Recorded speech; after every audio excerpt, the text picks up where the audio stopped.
We have noticed that Blackboard has partnered with Microsoft to build in AI features into the Blackboard platform.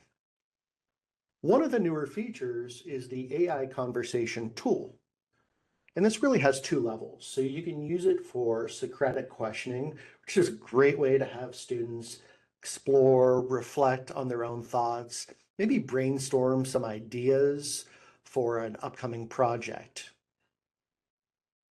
You can also role play certain situations that are related to the student's major. So for example, we could role play a situation in a nursing class where the student has to interact with the AI conversation tool and act like they're having a conversation with a patient. So there's a lot of really helpful ways that you can use this tool. I would definitely suggest looking into different ideas. But let's begin with how we can even set this up in Blackboard. Well, to begin, we're going to look at where we want to put this in our course. So for our example, let's put this into week 2. Now I'm just going to go ahead and click the plus sign. And we're going to create this AI conversation. So we're going to click create. And when the create item menu pane opens, we're just going to go ahead and scroll down. And at the bottom, we'll find participation and engagement. Well, we're going to select that last option, AI conversation. So once this comes into our course, the first thing we're going to want to do is we're going to want to name this.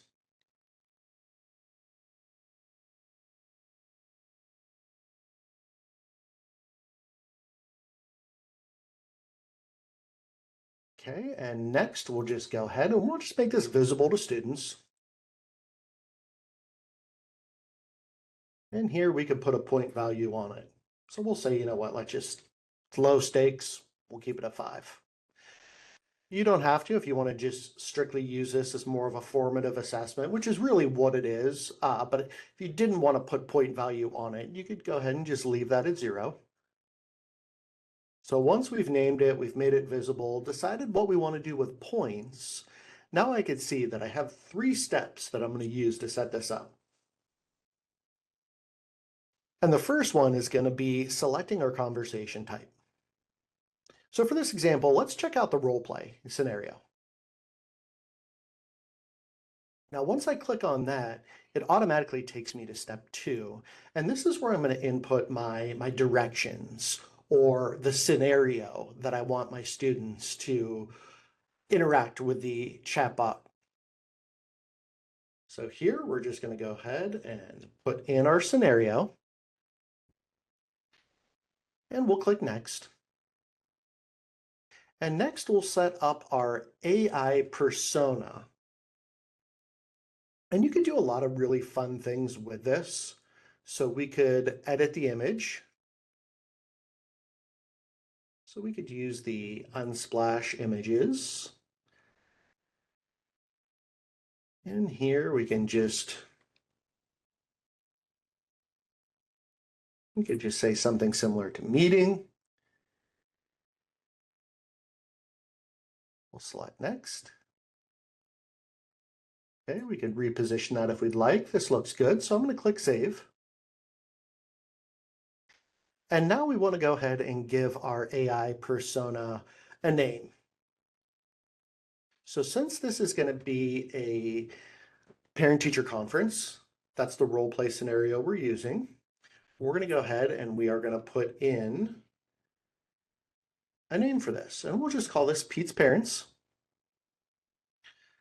Now you could change your personality trait. I would recommend if you do change that personality trait, always go ahead and preview this and make sure that it's giving you what you were hoping. I'm going to go ahead and just leave this unsupportive for now. And now we're going to go ahead and we are going to click Save. So now I could see our topic. I could see our AI persona. The next thing that we'll want to do from an instructor's point before we put this live for the students is we're always going to want to preview this chat. and make sure that it's interacting with the students the way that we were hoping it would. So to do this, I'm just going to click Preview Chat. And you can see that it's automatically going to come in with a quick message, just more of a default thing.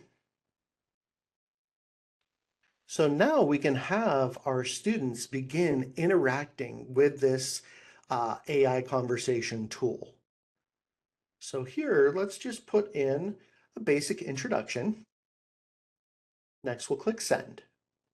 And you can see when I do that, that's going to think about what I wrote, and it's going to send me something back. Well, I can go ahead, I can read what it sends me back. And now we're going to go ahead and we're going to reply to it. So we'll go ahead, we'll type out our message and click Send. And again, we'll see what the AI conversation tool is going to come back with. So we could see that maybe the student does procrastinate at home. Maybe this could be something as simple as just organizational issues. So now let's go ahead and let's reply to this.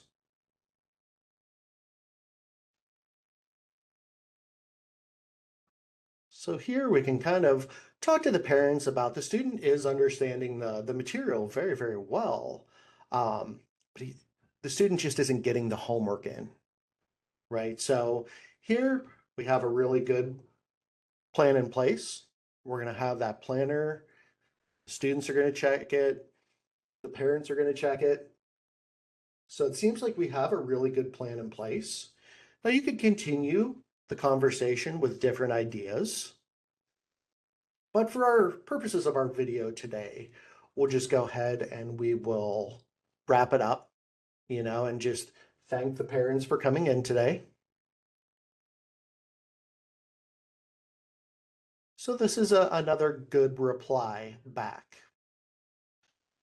Now, what's nice about this AI conversation tool is you actually have the ability of reviewing what the students wrote back and forth.